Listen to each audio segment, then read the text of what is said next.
A whistleblower is raising new questions about the toxic train derailment in East Palestine, Ohio last year, accusing the EPA of rushing to give the all clear. It was very unusual, I should say, to not have this plane deployed almost immediately. The EPA has a plane loaded with advanced sensors to read air quality, ready to deploy within 1 hour of a chemical disaster.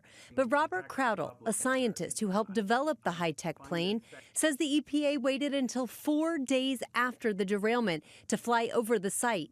I wondered why the plane would not be deployed to this particular type of accident because of the technology on the airplane and being able to assess the situation immediately. After the Norfolk Southern train derailed, officials vented and burned 5 tank cars full of vinyl chloride. Officials said their data showed the air was safe and residents were allowed to return home, but some immediately began to report health issues. The EPA says Crowdell's characterization of the plane's response is false, saying bad weather forced them to wait. But Crowdell claims even when the plane did fly, it gathered only limited data. 8 minutes worth of data. 8 minutes? Is that a lot of data?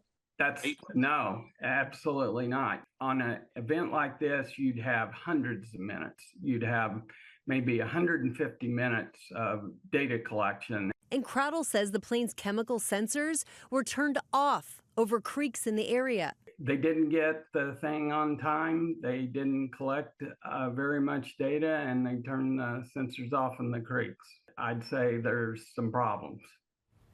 The EPA says the flight was consistent with past missions, but Ohio Senator Sherrod Brown is now calling for an investigation.